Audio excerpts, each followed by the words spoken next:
Un gusto saludarles y darle la más cordial bienvenida a esta sesión de trabajo que será la última correspondiente a la jornada sexta de la quinta semana científica.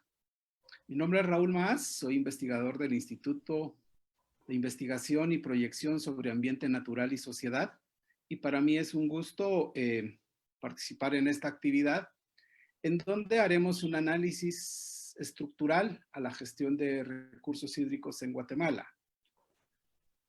Um, Dada la diversidad de ámbitos temáticos sobre los cuales se desarrolla la gestión de los recursos hídricos en Guatemala, hemos conformado con investigadoras, con investigadores de los diferentes institutos que conforman la Vicerrectoría de Investigación y Proyección, un equipo de trabajo para analizar de manera holística, de manera integral, la problemática relacionada con respecto al agua.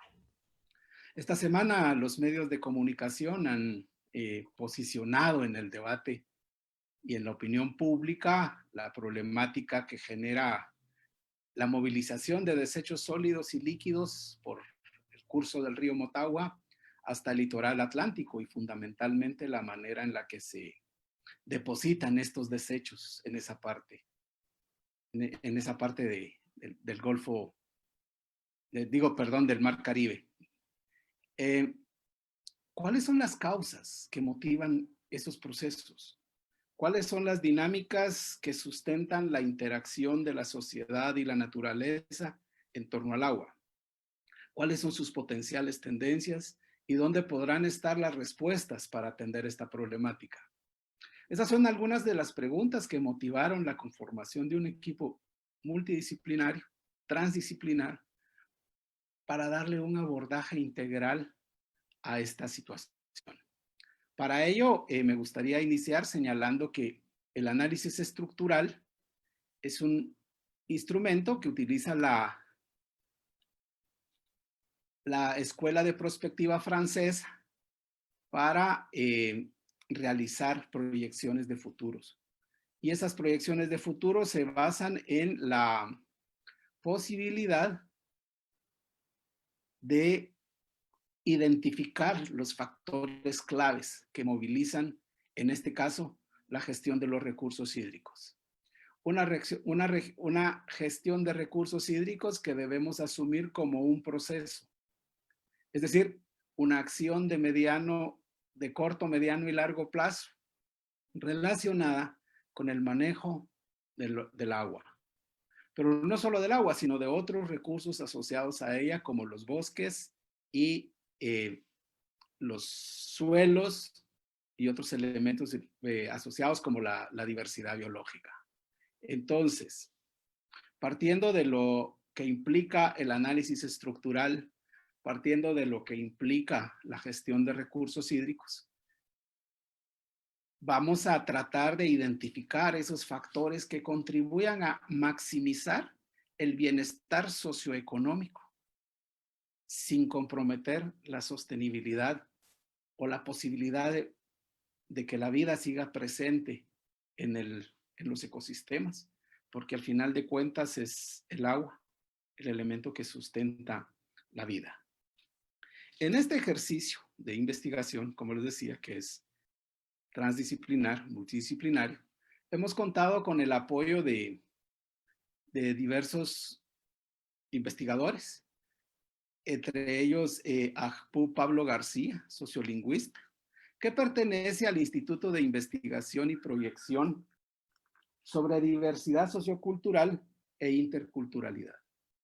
También contamos con la participación de Ana Eugenia Paredes, politóloga, investigadora del Instituto de Investigación y Proyección sobre Dinámicas Globales y Territoriales. Ana Victoria Peláez, comunicadora social, que es parte del equipo que apoya el quehacer del Instituto de Investigación y Proyección sobre la Economía y Sociedad Plural. Diego Padilla, sociólogo, investigador del Instituto de Investigación y Proyección sobre el Estado. Guillermo Mesa, antropólogo, que forma parte del equipo de la Dirección de Incidencia Política. Lisa María Santos, licenciada en Derecho, investigadora del Instituto de Investigación y Estudios Superiores en Ciencias Jurídicas y Sociales. Pedro Pineda, agrónomo. Y Sara Verónica Ortiz, economista ambiental, ambos investigadores del Instituto de Investigación y Proyección sobre Ambiente Natural y Sociedad. ¿Qué es lo que hemos hecho? Bueno, el proceso que hemos realizado ha sido básicamente desarrollar tres etapas que son básicas en el análisis estructural. Partimos de la identificación de los factores que dinamizan la gestión de los recursos hídricos en Guatemala. Para ello trabajamos con base en el análisis de las fortalezas, oportunidades, debilidades y amenazas en 4 grandes dimensiones: la dimensión natural, la dimensión social, la dimensión económica y la dimensión político-institucional. Una vez identificados los factores, realizamos una puesta en común, analizando las relaciones que se establecen entre estos factores y que son los que dinamizan el sistema. Eso lo analizamos a través de una matriz de impacto cruzado, que es la base del análisis MICMAC de la Escuela de Prospectiva Francesa y fundamentalmente del análisis estructural. Posteriormente hicimos una relación de la interacción entre las variables, entre los factores que nos permitieran identificar en función de las relaciones de influencia y dependencia, cuáles son las variables que determinan la gestión de recursos hídricos en el país. Estas obviamente están, como vemos en la diapositiva, ubicadas en el extremo superior izquierdo del plano cartesiano y son aquellas variables que tienen más influencia y menos dependencia. En el otro extremo, siempre en la parte superior, están las variables clave, las que tienen mucha influencia, pero también son altamente dependientes. Y luego, dependiendo de cómo se fueran ubicando cómo se ubican en el plano cartesiano, pues las demás variables que nos ayudan a entender las causas de por qué la gestión de los recursos hídricos en el país se está dando en la actualidad, tal como ha sido analizada en diversos contextos relacionados con el tema. Así de manera breve, sin entrar en muchos detalles, dada la limitación de tiempo, pues en el ejercicio se identificaron 28 factores que están íntimamente relacionados con la gestión de los recursos hídricos.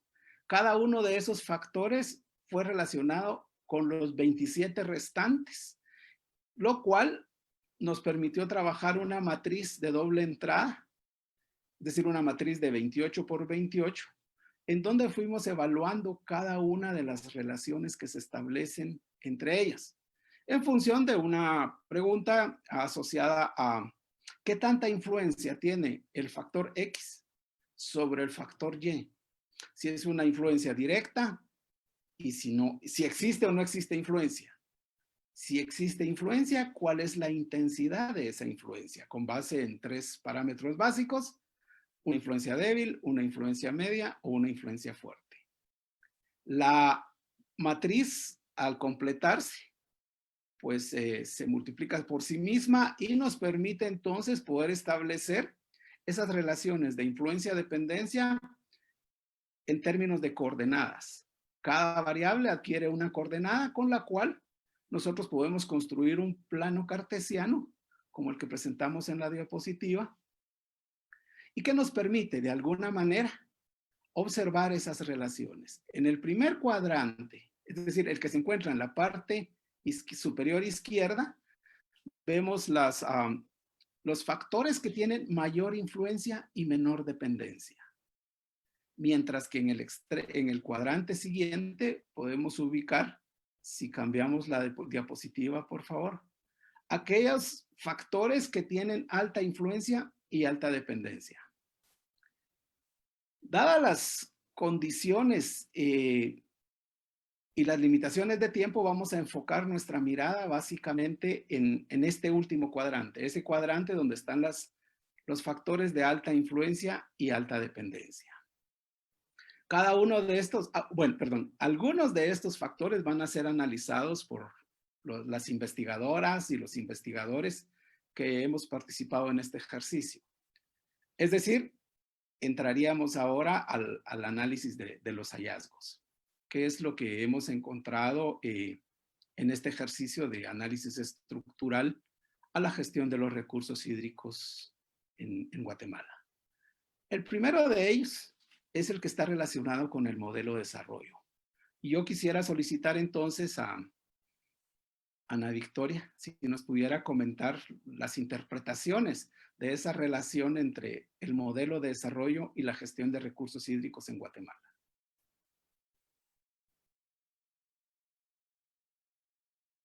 Vicky, ¿me escuchas?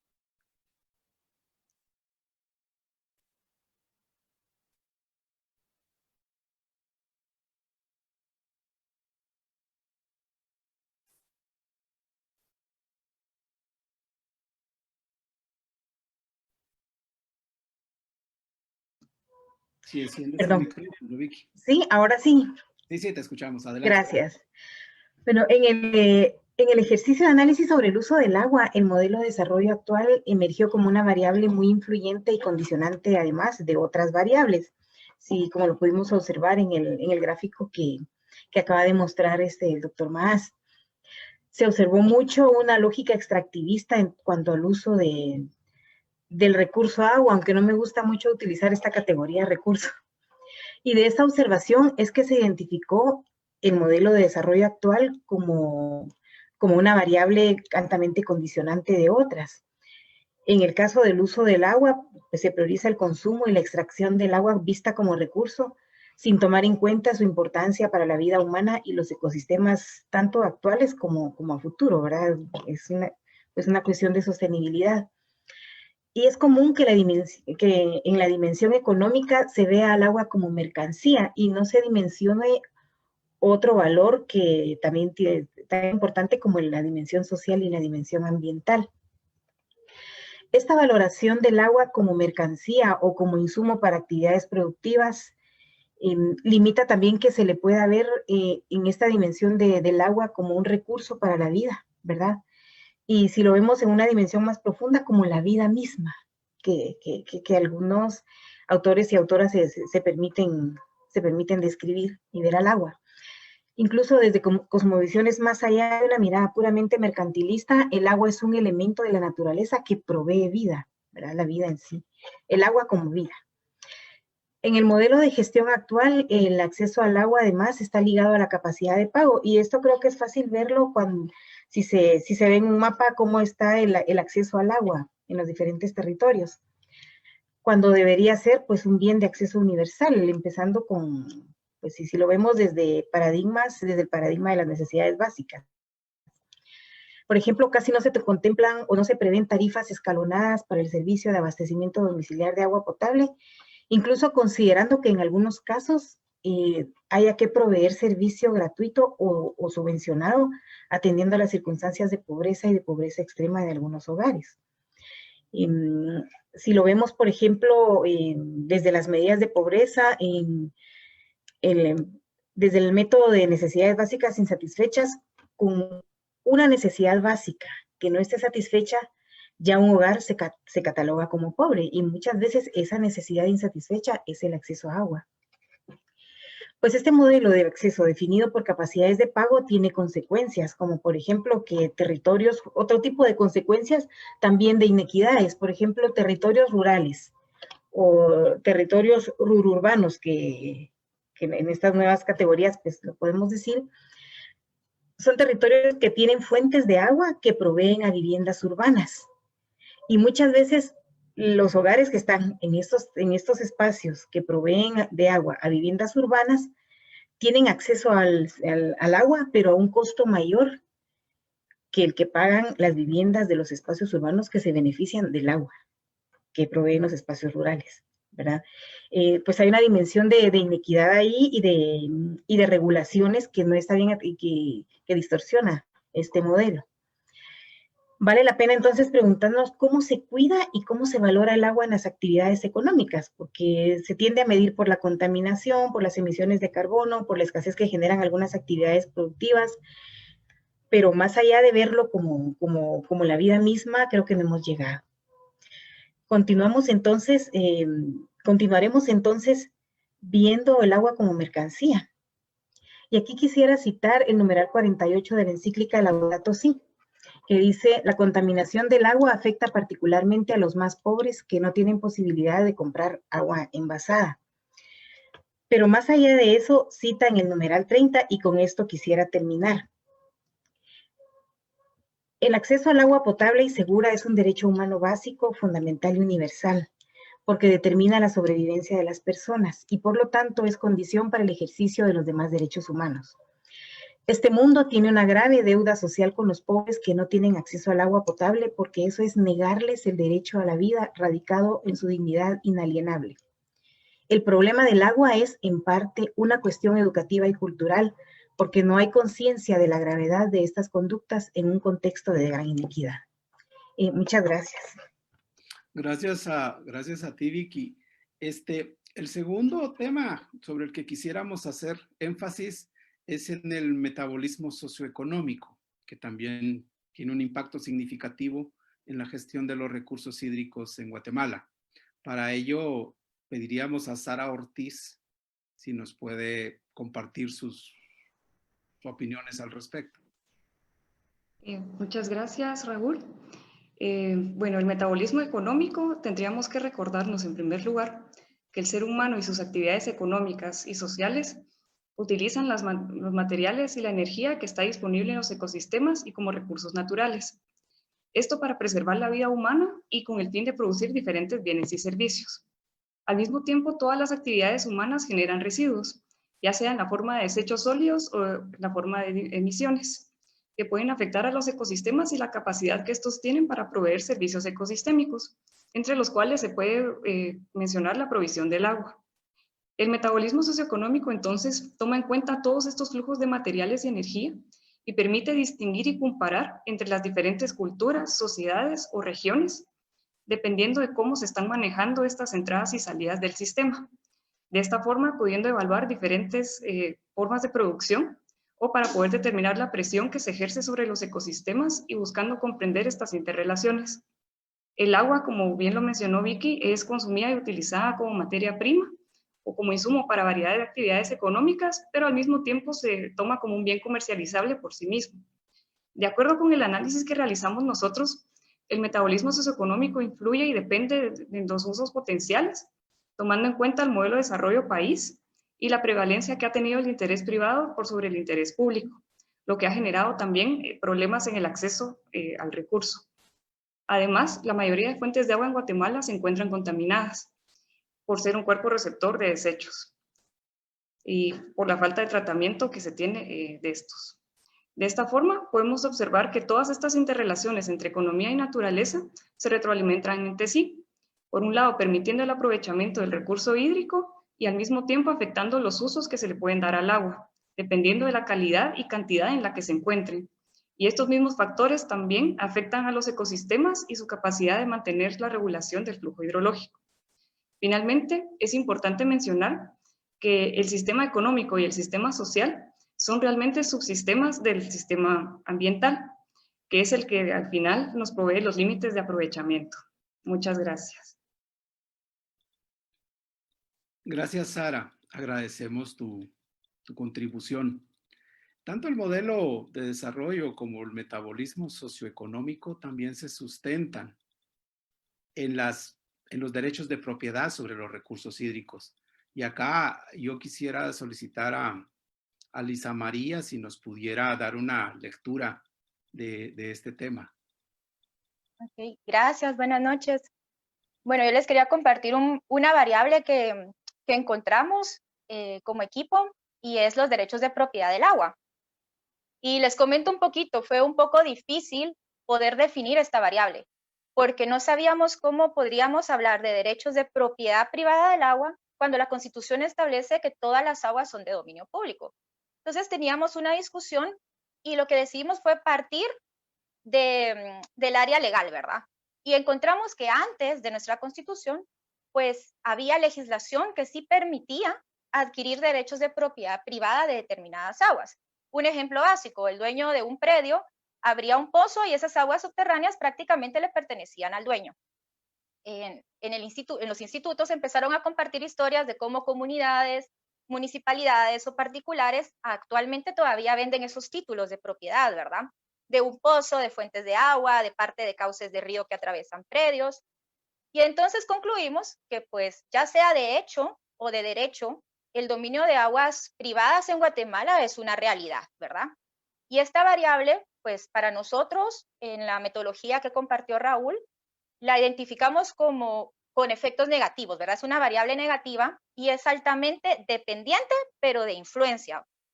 ¿Qué quiere decir esto? Cuando decimos en nuestra evaluación que es altamente dependiente, queremos decir que un montón de variables que logramos identificar la alimentan y la mantienen tal cual está. Por ejemplo, una de ellas es la debilidad institucional que tenemos.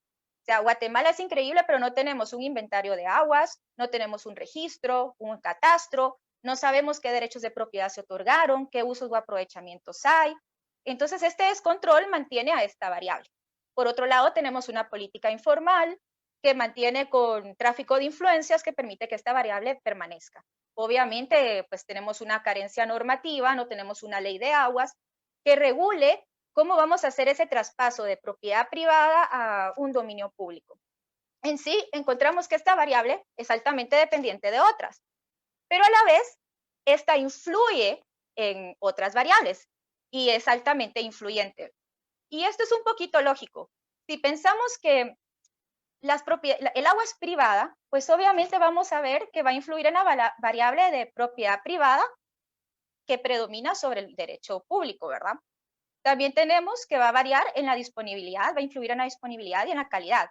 Pues al fin y al cabo, si el agua es mía, es de particular, a mí no me interesa si afecto a los demás y no tengo control, hay impunidad, no me sancionan. Entonces esta variable empieza a afectar a las demás variables. Por esa razón, en nuestra evaluación, el derecho de propiedad es una variable alta en influencia, pero también en dependencia. Y creemos que es una debilidad interna, algo que sí podemos solventar, que es del Estado, que lo podemos enmendar. Pero para eso necesitamos, pues, priorizarla y empezar a ver cómo logramos garantizar el derecho humano al agua y tratar de recuperar ese dominio público de las aguas, ¿verdad? Para poderle dar a la población cantidad y calidad de agua. Gracias. Muchas gracias, Lisa María. Yo quisiera entonces solicitar a Guillermo Mesa si nos puede compartir las razones por las cuales los usos del agua también han aparecido en este cuadrante.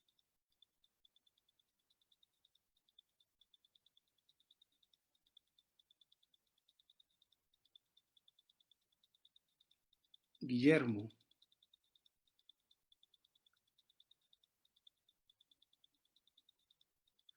El micrófono. Vamos a tratar de sintetizarlo.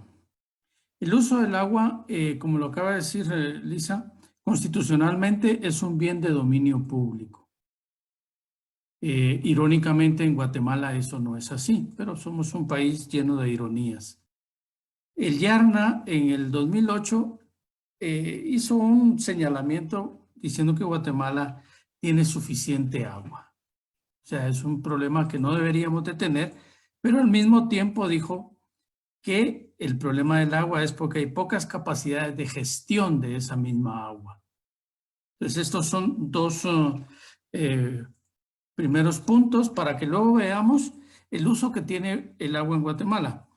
Tiene el uso en la agricultura, en la agroindustria, la ganadería, que estos son contaminantes del agua. Tenemos el uso de la pesca, la caza, la silvicultura y la explotación de minas, canteras y el uso del agua en las hidroeléctricas. También se usa en la industria. Y por último, lo puse por último porque es lo que menos importancia se le da en este país, que es el consumo del agua a nivel humano. Entonces, hay una cuestión ahí que dice que son más o menos 38 ríos importantes en Guatemala y tenemos más o menos 20 ríos de ellos bastante contaminados. Los 4 lagos importantes en Guatemala también están contaminados esto como fuentes de agua.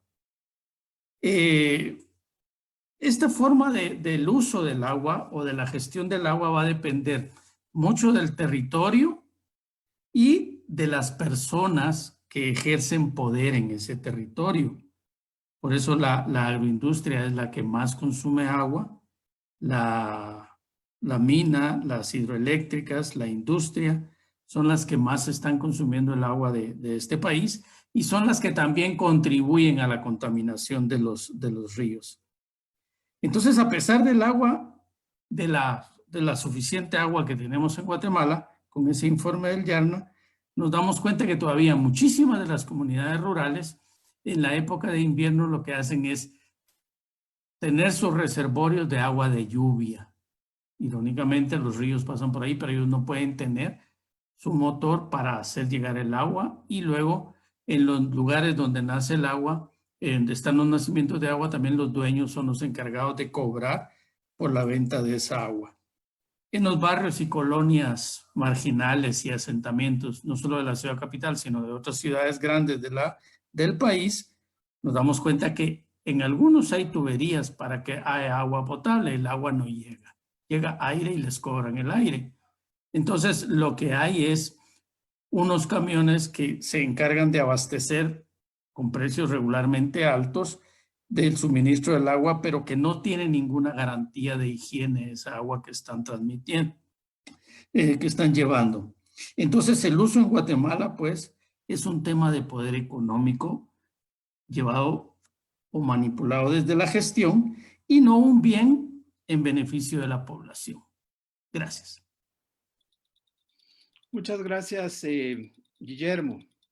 Siguiente tema es, ahora, ¿cómo realmente el uso del agua, la aplicación de las normas, el modelo de desarrollo se relaciona con la política? Y acá pediría a Ana Eugenia Paredes si nos puede comentar por qué la política informal también es clave en la gestión de recursos hídricos. Buenas noches a todos. Esta variable fue interesante analizarla porque necesitó de una definición teórica para que comprendiéramos lo complejo que puede ser el funcionamiento de la política informal dentro del sistema político, pero que obviamente también tiene influencia sobre los sistemas y los servicios públicos a los que la población tiene acceso. Entonces, en ese sentido, vale la pena hacer esa definición. Jorge Cadena Roa la ha identificado como el intercambio de bienes por apoyo político que mantienen vínculos de dependencia entre gobernantes y gobernados. De acuerdo a Guillermo Donner, estas prácticas provienen de legados culturales e históricos propios de las poliarquías latinoamericanas. Y en Guatemala se puede observar cómo el acceso a un servicio vital puede estar condicionado por la puesta en práctica de algunos de los mecanismos de la política informal, por ejemplo, el clientelismo o el soborno. Esto limita el acceso y lo determina al grado de enquistar estructuras de poder a nivel local, que no permiten la libre obtención de un bien vital para toda la población. También se observa que, ante la inoperancia de legislaciones o políticas públicas, o bien las propias relaciones de poder estrechamente asociadas con esa matriz económica nacional que ya los compañeros han establecido previamente, el tráfico de influencias determina entonces la gestión del recurso hídrico. Esto ya Lisa nos lo había mencionado y aquí es donde se encuentran los vínculos y las dependencias. La impunidad entonces ante estas acciones como el desvío de ríos o contaminación de aguas es un claro ejemplo de esta relación que existe de la política informal con esta gestión del agua. La política informal, por lo tanto, impacta la gestión del recurso hídrico porque provoca inequidades en la distribución del servicio. Además, facilita la apropiación indebida de un bien público que resulta esencial para el desarrollo de la vida cotidiana de todos los habitantes del país. Si la gestión del recurso hídrico pasa por la utilización de fondos públicos de forma irregular, en este caso estamos hablando de corrupción, o por el tráfico de influencias, clientelismo o el soborno, que ya lo mencionamos previamente, para adquirirle, el agua como derecho humano está fuertemente limitado para todos los habitantes. Por lo tanto, este elemento fue considerado como una debilidad sustancial dentro de la administración de lo público, pero también con mucha influencia dentro del sistema, porque impacta el uso, el acceso y la distribución del agua en el país. Gracias, Ana Eugenia. Y justamente ese es el siguiente punto. Política, economía, normas, el modelo de desarrollo impactando sobre territorios, sobre comunidades, generando tensiones por el acceso a recursos hídricos. Y acá yo entonces quisiera solicitar a Ajpu Pablo si nos puede comentar sobre las tensiones por acceso y cómo esto impacta en la gestión de los recursos hídricos en Guatemala.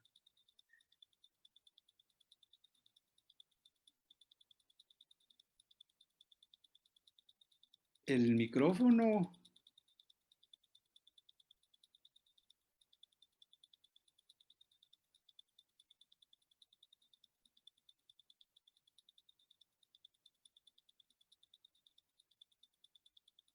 Bien, parece ser que Pablo tiene problemas de conexión.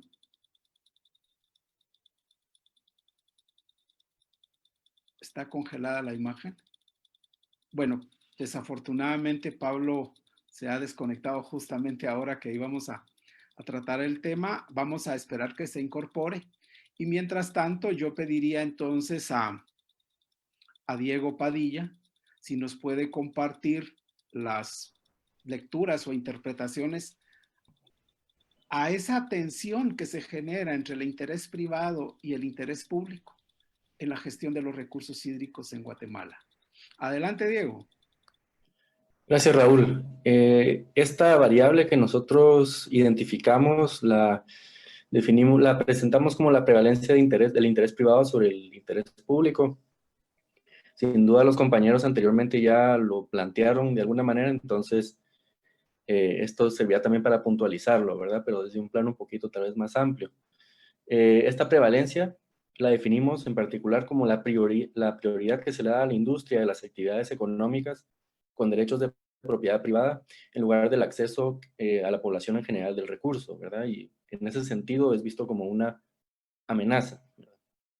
Es una amenaza particularmente influente ya que atraviesa las prácticas sociales para con el agua, con una relación directa con el modelo de desarrollo, con los usos del agua y con las tensiones por acceso. De cierta manera, la dinámica de poder que representa esta variable constituye un fundamento del orden actual.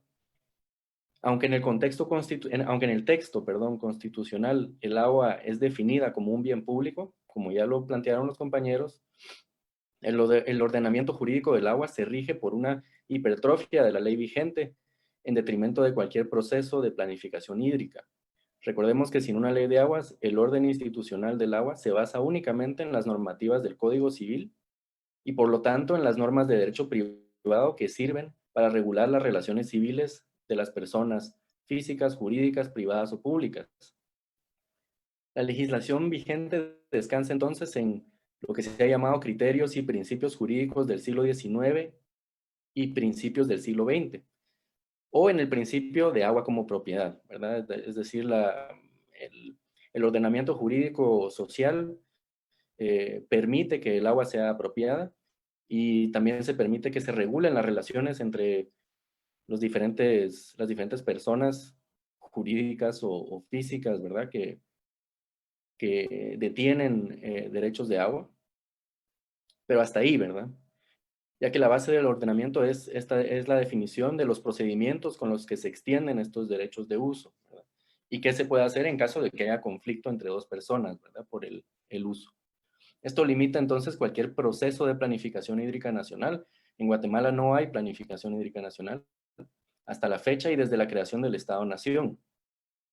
Y por supuesto esto también tiene que ver con la ausencia de una entidad rectora del agua, que es uno de los principios, de los, digamos, pilares de cualquier ley de aguas. Esto no ha impedido que el Estado produzca planificación sectorial para el uso del agua. Y destacan en este sentido los planes de explotación de los recursos hídricos para la producción, por ejemplo, de hidroelectricidad y los relativos a la promoción de la matriz energética. Esta matriz es controlada por intereses privados, ¿verdad? En su gran mayoría. Mientras que el Estado asume lo que se han llamado las externalidades de la explotación de agua para fines comerciales. Le hace el desgaste socioambiental en las zonas donde se instalan los megaproyectos. Finalmente, mencionar que el agua como propiedad privada no es bueno o malo en sí, pero puntualizamos que el mantenimiento del orden legal y social que conocemos aumenta la conflictividad y las tensiones por el acceso, por la ausencia de reguladores que prohíban ciertas prácticas de uso. Sin una regulación efectiva de los usos que hacen las personas y empresas de los bienes comunes, la conflictividad y la violencia por el acaparamiento de recursos es un problema que se perpetúa en la sociedad, dañando el tejido social. Gracias. Gracias, Diego. Te agradecemos por los criterios. Vamos a volver con Pablo, con ASPU Pablo García, para trabajar lo de las tensiones por el acceso a los recursos hídricos.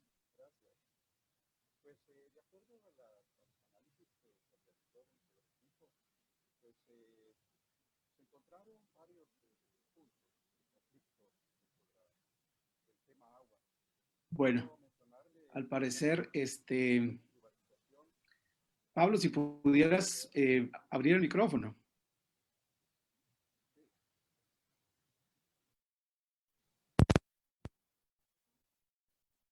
El micrófono, Pablo. Ahí está. ¿Ahora? Sí, por favor. Adelante. Gracias. Bueno, muchas gracias. Perdonen. Pues estaba mencionando de que dentro de la discusión que se realizó dentro del equipo, podemos mencionar varios puntos, pero dentro de ellos, dentro de la discusión muy fuerte que encontramos, está la privatización, conflictos o guerras, migración e imposición de leyes de acuerdo a los derechos que las instituciones están buscando frente a las necesidades de las comunidades.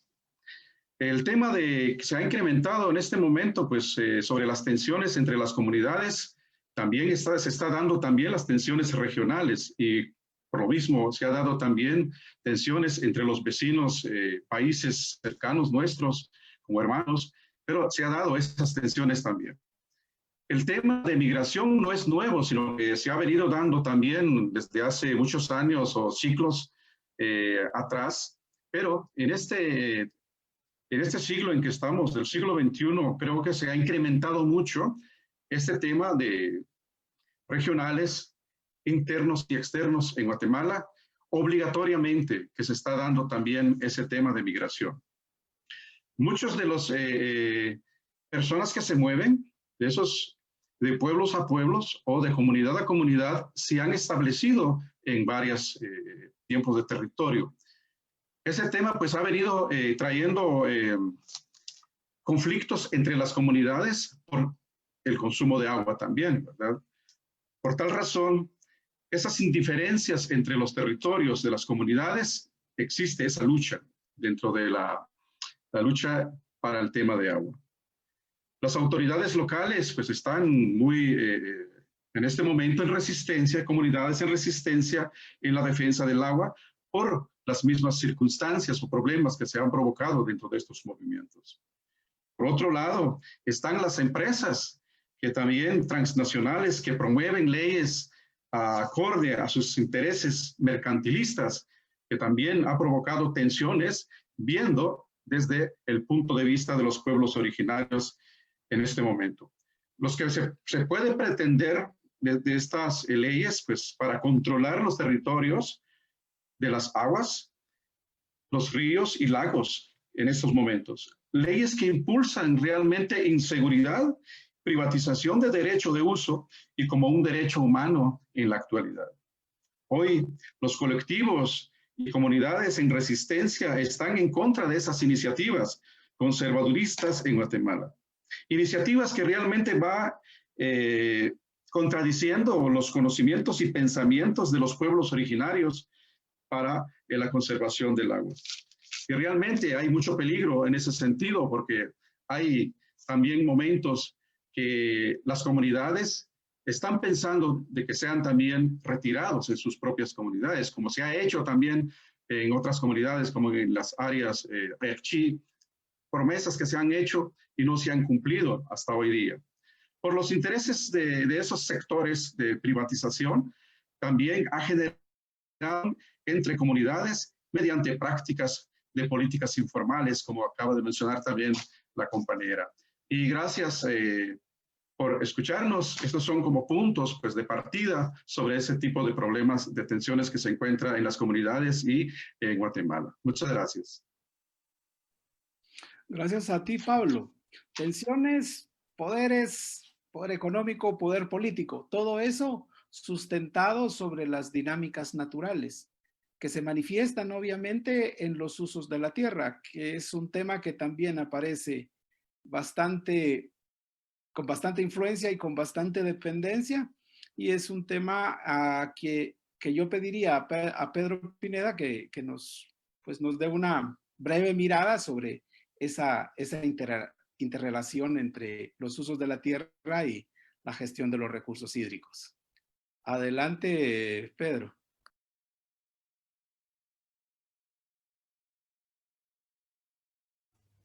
Muchas gracias, Raúl. Buenas tardes a todas y todos. Yo me voy a referir, como decía Raúl, a los usos de la tierra. Y si podemos ver la ubicación, está en el cuadrante 1 del plano cartesiano, o sea, con una alta dependencia, pero también con una alta influencia. Cuando hablamos de uso de la tierra, nos referimos a la ocupación de las diferentes áreas del territorio nacional por actividades de la sociedad, ya sea económicas o de urbanización para vivienda, y combinando la urbanización también con actividades económicas, toda la infraestructura de apoyo. Entonces, voy a referirme principalmente a la influencia. Los usos de la tierra ejercen la influencia en la gestión de los recursos hídricos en dos líneas principales. La primera se relaciona con lo que ya mencionara mi compañero Guillermo sobre los usos diferentes que se hace del agua. Cuando relacionamos estos usos con los usos de la tierra, pues vemos que la agricultura y la ganadería, que son ampliamente distribuidos en el país, hacen uso de grandes cantidades de recurso hídrico. La agricultura para riego, ya sea agricultura intensiva, o también la agricultura extensiva, podría estar haciendo uso de esa agua.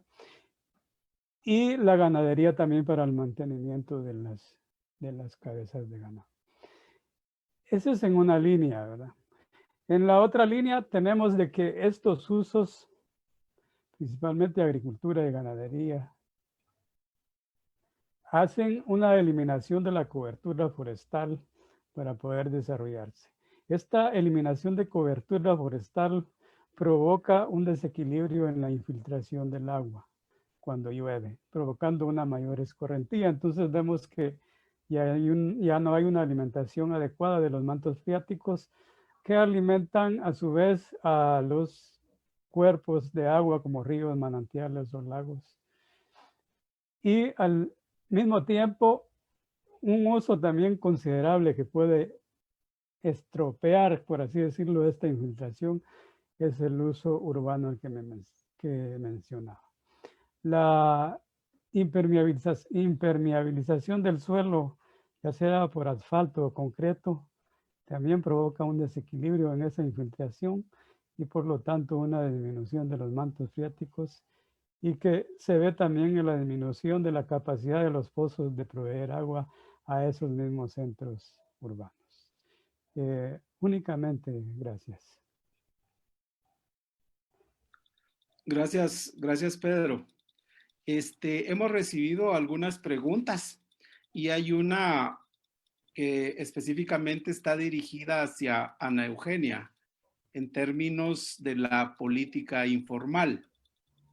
La pregunta es si realmente esa política informal es una manifestación concreta de las estructuras que promueven impunidad y corrupción para que esta gestión de los recursos hídricos funcione de esta manera, de la manera en que funciona en el país. Lamentablemente sí.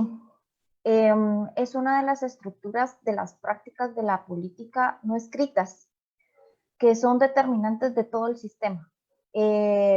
Por ejemplo, les ponía el ejemplo del desvío de ríos o la contaminación de aguas. Esto es algo que digamos, por falta precisamente de algún tipo de regulación, pero también por mover influencias políticas. ¿A qué nos referimos con mover una influencia política? Digamos, a que yo sea una persona con poder, por ejemplo, económico.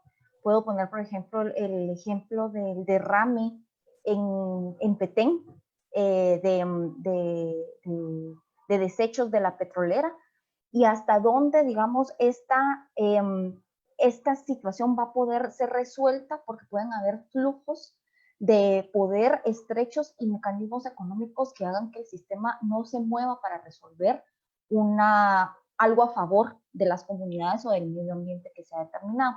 Un ejemplo también mucho más concreto es el soborno. Por ejemplo, la vida política está guiada muchas veces por pensar que el partido político es el que determina las acciones. Sin embargo, los sobornos es algo que es totalmente cotidiano en nuestras relaciones sociales. ¿Qué hacemos, por ejemplo, cuando un policía nos para y nosotros no llevamos la licencia? A veces generamos dinero para dar esa determinación. De igual forma, funciona muchas veces a nivel local. Si no es por medio de dinero, el acceso al servicio del agua no se mueve. Para generar una disponibilidad de agua en un territorio, muchas veces se necesita de mediar de dinero, ese intercambio de dependencia. A eso nos estamos refiriendo con la política informal, para acceder a un bien que finalmente se define como un derecho humano. Por eso es que sí es influyente y sí hay una alta dependencia en esto sobre la gestión del recurso hídrico y en general de los servicios públicos en toda Guatemala. Muchas gracias, Ana Eugenia. Hay una pregunta que nos han hecho llegar y que dice, ¿por qué en Guatemala entonces no existe una buena gestión del agua? Que es algo así como la pregunta con la cual nosotros deberíamos empezar a cerrar esta actividad. Y yo le pediría entonces a Diego si nos pudiera hacer una síntesis y tratar de responder a esta pregunta tan compleja, ¿no? ¿Por qué en Guatemala entonces no existe una buena gestión del agua? Sí, yo diría que la respuesta fácil pero complicada se debería decir, bueno, por eso es que tenemos tantas variables a considerar en este caso, y por eso es que hicimos este trabajo, digamos, multidisciplinario para tratar de comprender los diferentes lados, ¿no? Pero digamos que es un poco la pregunta a explorar. Por un lado, sabemos que a nivel institucional tenemos ese freno, ese gran freno que es la ley de aguas. Que el hecho que no tengamos una ley de aguas, yo creo que es un primer elemento. No hay, por supuesto que no hay consenso en creer que una ley de aguas va a solucionar mágicamente los problemas del agua, porque la incapacidad del Estado a veces para gestionar, ¿verdad? La debilidad burocrática y administrativa del Estado es un problema más complejo, ¿verdad? Y casi que cultural, podríamos decirlo de repente. Obviamente es importante mencionar que en el contexto político y social en el que nos encontramos, el Estado no es visto realmente como un vector de desarrollo social, aunque se ha peleado por convertir al Estado en un vector de desarrollo desde mucho tiempo, pues este ha tenido muchas limitaciones y obviamente eso se cruza con llamémosle con las diferentes presiones sociales que hay sobre los recursos naturales. Y esos son unos elementos que yo mencionaría, pero creo que Guillermo quiere mencionar unos datos más, entonces le voy a dar la palabra a él. Listo. Gracias, Diego. Adelante, Guillermo. Y gracias. Yo creo que un poco el problema en Guatemala con la gestión del agua es gestión en general en Guatemala. Hemos ido creando en Guatemala un hábitat político que se mezcla con el hábitat de poder económico, que al final lo que hacen es llegar a conformar un una mal llamada élite de poder, que son las que de alguna manera gestionan mal las cosas. Ana lo planteaba con lo de la manera informal de gestionar, en este caso, el agua, pero en Guatemala se gestiona mal todo. Entonces, creo que me salgo bastante del tema agua, pero en general o en realidad es que así como se gestiona el agua, se gestionan las leyes, se gestiona todo. Entonces, es por eso que yo decía que la gestión del agua o el uso del agua depende del territorio y quién sea el que domina en ese territorio. Entonces, ese es el que le pone precio al agua, esos son los que están a favor o en contra de la ley, de que se pueda promulgar una ley de agua en favor de la mayoría de guatemaltecos. Es eso en el fondo. Estamos queriendo gestionar un bien en favor de la población, en favor de la mayoría, que sabemos que es una minoría la que no permite que se gestione eso. Entonces, eso también lleva a tensiones en las comunidades, como lo decía Pablo. Eso también lleva a que nos planteemos qué modelo de desarrollo queremos, cuando en realidad no nos están dejando gestionar un modelo. Gracias, gracias Guillermo. Ana Victoria, un minuto para intervenir y completar esta respuesta. Bueno, gracias. Solo lamento que no aparezca mi imagen, pero no sé qué pasó, que aquí tengo activado el vídeo, pero bueno. Pues complementando algo, ¿verdad? Que es una evidencia también de la incapacidad que tienen nuestras instituciones de hacer que se regule en función del bien común. Y entonces la práctica es la que mencionó Ana precisamente, ¿verdad? Una política informal, o estos recursos más bien, pero donde no hay un ente regulador capaz de actuar en función de un bien común. Y entonces el agua otra vez vuelve a ser un recurso o un servicio que depende de la capacidad de pago o de la capacidad de presión que pueda tener un grupo determinado. Gracias. Gracias, Ana Victoria. Vean, este es justamente el gran dilema de la gestión de recursos hídricos en Guatemala. ¿Cómo hacer una buena gestión de recursos hídricos? El ejercicio académico que hemos realizado, pues, es un proceso que todavía está en marcha. Esperamos poder seguir avanzando y crear una comunidad de intercambio de saberes para poder dar una respuesta mucho más equilibrada o mucho más que aporte realmente, que genere propuesta para la transformación de esta gestión de recursos hídricos en Guatemala. No olvidemos que en el horizonte está el cambio climático, la variabilidad climática. Ese factor que de manera recurrente aparece como la gran sombra que se cierne sobre el futuro del país en el corto plazo. De hecho, ya no es una cuestión de futuro. Cambio climático es una cuestión de presente. El tema está abierto para el debate, para el análisis. Nosotros continuaremos trabajando. Agradezco a los colegas que nos han acompañado en este transitar. Y pues a ustedes agradecerles, no sin antes destacar que obviamente todo esto está amarrado a la obligada construcción de resiliencia socioambiental para alguna manera tratar de adaptarnos con ciertas posibilidades de éxito a esta influencia del cambio climático. Dejo en el uso de la palabra a la colega Sara Ortiz. Gracias, Raúl.